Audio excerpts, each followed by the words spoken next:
A cowboy refused to sell his horse for a single dollar. At dawn, 100 warriors surprised him. The morning sun cast long shadows across his weathered face as he stood alone on his porch, one hand resting on his rifle, the other hanging loose at his side.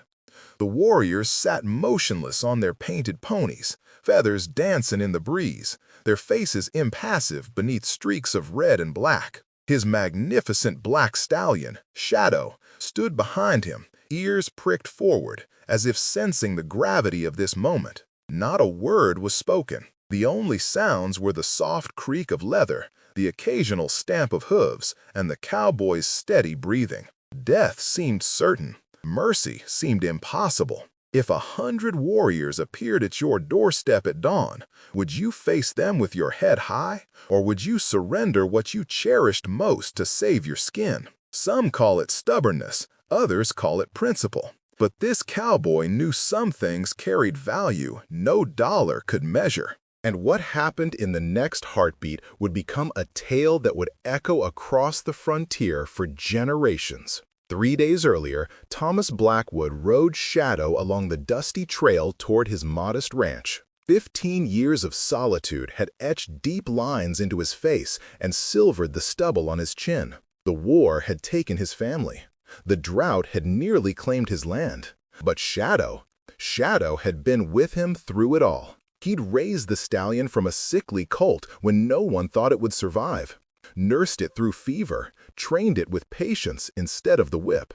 The horse moved like midnight beneath him, responding to the slightest pressure of Blackwood's knees, understanding commands before they were even given. His ranch appeared on the horizon, a small cabin, a corral in need of repair, a barn that listed slightly southward. It wasn't much compared to the sprawling cattle operations that were spreading across the territory, but it was his. And in a world that had taken everything else, that meant something. As he approached, Blackwood noticed dust rising to the south, riders coming fast. His hand instinctively moved to the rifle in his saddle holster. In this territory, unexpected visitors rarely brought good news.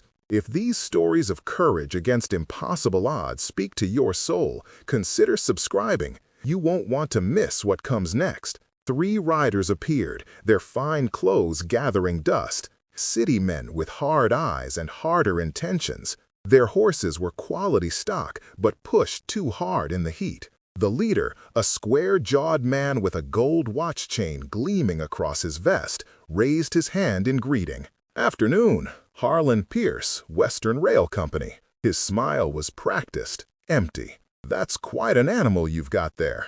Blackwood dismounted slowly, keeping his rifle within reach. "Not interested in selling land, if that's why you're here." Pierce laughed, the sound jarring against the quiet landscape. "Not here for your land, friend. I'm here for that stallion." Blackwood's expression didn't change, but his shoulders stiffened. "Shadow's not for sale." Pierce dismounted, pulling out a monogrammed handkerchief to wipe dust from his face. "Everything has a price. Name yours." "He's not for sale at any price." Pierce's smile faltered. "Mr. Blackwood, yes, I know who you are. My employer is hosting important investors from back east next week.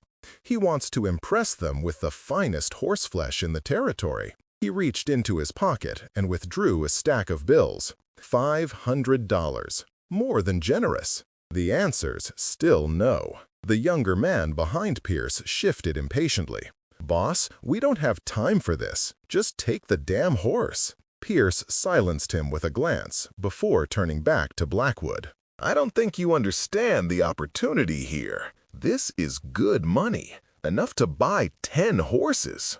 But none of them would be Shadow." Pierce's facade cracked slightly, revealing the steel beneath. "Listen carefully. The railroad is coming through this territory. Men who cooperate find themselves prospering. Those who don't," he shrugged, "they tend to find themselves forgotten when the maps are drawn." He pulled a single dollar from his pocket and held it out. "I'll make you a different offer. $1. Symbolic, you understand. You'd be doing a favor for people who remember their friends." Blackwood looked at the dollar, then at Shadow, who watched with intelligent eyes. The answer's still no. Now I suggest you gentlemen leave my property. Pierce's face hardened. You're making a mistake. He mounted his horse with practiced ease. Consider my offer overnight. We'll return tomorrow. As they rode away, the youngest man looked back, naked threat in his eyes. That night, as Blackwood sat cleaning his rifle on the porch, a sound made him look up. A figure approached on foot, a young Apache man, no more than 17, clutching his side where blood seeped between his fingers. Blackwood set his rifle aside and moved quickly to help the boy to the porch. "What happened to you, son?" The boy grimaced in pain.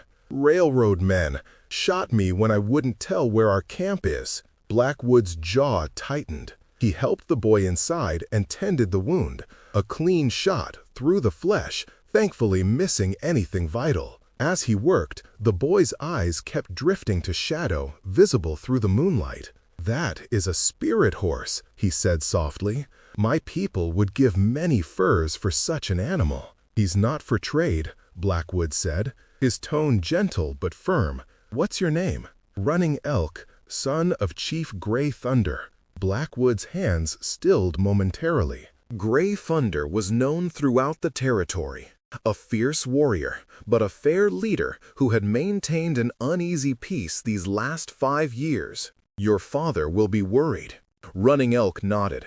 "The railroad men seek our winter camp. They think if they find it, they can force us to move." "Rest here tonight," Blackwood said, finishing the bandage. "Tomorrow I'll help you get home." Would you risk the wrath of powerful men to help a wounded stranger? Or would self-preservation guide your hand? These choices reveal who we truly are beneath our claims of civilization. Dawn broke with the sound of hooves. Blackwood stepped onto his porch, rifle ready, expecting Pierce and his men. Instead, he found 5 Apache warriors, their faces painted for war. At their center rode a tall man with gray-streaked hair and eyes like flint, Chief Gray Thunder himself. Blackwood lowered his rifle slightly, but remained vigilant. "Your son is inside. He's wounded, but will heal." Gray Thunder studied him silently, then nodded once. 2 warriors dismounted and entered the cabin, emerging moments later carrying Running Elk. "You helped my son when others would have left him to die," Gray Thunder said, his voice deep and measured. "The Apache do not forget such things. Any decent man would have done the same." Gray Thunder's eyes shifted to Shadow, a magnificent animal, truly a spirit horse. Before Blackwood could respond, dust rose on the horizon. Pierce and his men were returning, and this time they'd brought reinforcements. 8 rough-looking men with rifles. "You should go," Blackwood told the chief. "This isn't your fight." Gray Thunder's expression remained unreadable. "We will watch from the hills." The Apache remember both friends and enemies. With that, they departed swiftly, carrying Running Elk with them. Pierce's party arrived minutes later. His face was thunderous. "Time's up, Blackwood. Have you reconsidered my generous offer?" "Nothing's changed. The horse isn't for sale." Pierce's smile was cold as a snake's. "Then we'll take him." He nodded to his men, who spread out, rifles raised. The young man from yesterday stepped forward eagerly. "Just say the word, Mr. Pierce." "Not yet, Jenkins." Pierce turned back to Blackwood. "Last chance. $1. He held up the bill, fluttering in the morning breeze. Blackwood's hand tightened on his rifle. "Get off my land." Pierce sighed dramatically. "Your choice." He turned to his men. "Take the horse. If he resists, shoot him." 2 men dismounted and started toward the corral where Shadow stood watching. Blackwood raised his rifle. "Take one more step, and it'll be your last." The men hesitated, looking to Pierce, who seemed amused by the standoff. "You're outnumbered, Blackwood. Don't be foolish. Maybe he is. Maybe he isn't." The new voice came from behind them. Everyone turned to see Sheriff Miller riding up, 5 deputies flanking him. The sheriff's weathered face was grim beneath his hat. "What's going on here, Pierce?" Pierce's confident smile faltered. "Sheriff, just a business transaction. Looks more like armed robbery to me."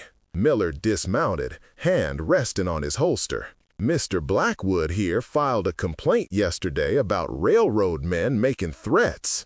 "That's absurd. We made a fair offer." "And I refused," Blackwood said. The sheriff nodded. "Pierce, you and your men need to leave this property now." For a moment, tension crackled in the air like lightning before a storm. Pierce's hand hovered near his pistol. His men exchanged glances, measuring the odds. If you were surrounded by men with guns, would you stand your ground alone, or sacrifice what matters most just to see another sunrise? Pierce finally nodded to his men. "This isn't over, Blackwood." As they rode away, Jenkins called back, "We know where to find you." That night, Blackwood sat on his porch, rifle across his knees. Shadow nickered softly in the corral. The sheriff had posted a deputy nearby, but Blackwood knew Pierce wouldn't give up easily. Men like that never did. A soft sound from the darkness brought him to his feet. A lone Apache warrior stepped into the moonlight, raising his empty hands. "Chief Gray Thunder sends a message," the warrior said. "The railroad men camp in the valley. They plan to return at dawn with many more men. They speak of burning your ranch and taking the spirit horse." Blackwood's jaw tightened. "Tell your chief I'm grateful for the warning." The warrior nodded. "There is more. The chief says a single man cannot stand against many, but you are not alone." With that, he melted back into the darkness. Blackwood woke the sheriff, who cursed under his breath. "I can gather maybe 10 men by dawn," Miller said. "But Pierce has been hiring every gun hand in the territory." "Do what you can," Blackwood replied. As the first light of dawn touched the eastern sky, Blackwood stood on his porch and watched dust rise on the horizon. A large group of riders approached, far more than he'd expected. Pierce had indeed been busy. Sheriff Miller and 8 deputies took positions around the ranch house. "Still think that horse is worth dying for?" Miller asked quietly. Blackwood watched Shadow, calm and majestic in the early light. "Some things matter more than living, Sheriff." The riders came into view, at least 30 men, Pierce and Jenkins at the front. They halted just beyond rifle range. Pierce rode forward alone, that same dollar bill held high. "Final offer, Blackwood." "You know my answer." Pierce's face contorted with rage. He turned to his men. "Burn him out! Bring me that horse!" The men spread out, preparing to charge. Miller and his deputies raised their rifles. Blackwood took aim at Pierce's chest. This was it. Blood would flow this day. Then a sound rose from the hills, a high, keening war cry that sent chills down the spine. From both sides of the valley, Apache warriors appeared on horseback, faces painted for war, spears and rifles glinting in the morning sun. At their head rode Chief Gray Thunder, magnificent in his war bonnet. The railroad men faltered, looking to Pierce for guidance. The odds had suddenly shifted. Gray Thunder rode forward until he was alongside Blackwood. "My son said you have enemies. The Apache stand with those who stand with us." Pierce's face had gone pale. "This isn't your fight, Chief. You seek our winter camp. You shoot my son. You threaten this man who saved him." Gray Thunder's voice carried across the silent landscape. "All this for a horse you covet but cannot earn." "The railroad is coming," Pierce insisted. "Nothing can stop progress." "Perhaps, but today you will leave this place." Pierce looked at the warriors surrounding the valley, then at the determined faces of Blackwood and the sheriff. Slowly, he lowered the dollar bill. "This isn't over. The company won't forget this." "Neither will we," Gray Thunder replied. As Pierce and his men retreated, Jenkins lingered, his young face twisted with hatred. "We'll be back, and we'll be waiting," Blackwood answered. After the railroad men disappeared, Gray Thunder turned to Blackwood. "The spirits guided your heart when you helped my son. Today, they guided our warriors to your aid." Blackwood extended his hand. "I'm in your debt." Gray Thunder clasped his arm firmly. "There is no debt between brothers." As the Apache prepared to leave, Running Elk approached, his side bandaged but his step steady. He carried something wrapped in deerskin. "A gift," he said, offering it to Blackwood. Unwrapping it, Blackwood found an exquisite bridle of woven horsehair, decorated with turquoise beads and a single eagle feather. "It's beautiful." "For the spirit horse," Running Elk explained. "May he carry you through many more battles." As the warriors departed, Sheriff Miller shook his head in wonder. Never seen anything like that. 100 warriors appearing out of nowhere at dawn. "Not for nothing," Blackwood said quietly, watching Shadow prance in the morning light. "But I count 97. Miller laughed. "Close enough for the story I'll be telling." That evening, as Blackwood sat on his porch watching the sunset, a single rider approached. Jenkins, the young man from Pierce's group. Blackwood reached for his rifle, then paused. Jenkins rode with his hands clearly visible, no weapons drawn. "What do you want?" Blackwood called when Jenkins was within earshot. The young man dismounted slowly. "Pierce fired me. Said I was a liability after what happened. That's not my concern." Jenkins removed his hat, revealing a face suddenly young and uncertain. "My pa raised horses before the war took 'em. Had one special gelding he wouldn't sell for any price." He looked at Shadow. "I didn't understand then. I think I do now." Blackwood studied him silently. "I came to apologize," Jenkins continued, "and to ask, do you need help around this place? I'm good with horses. Why should I trust you?"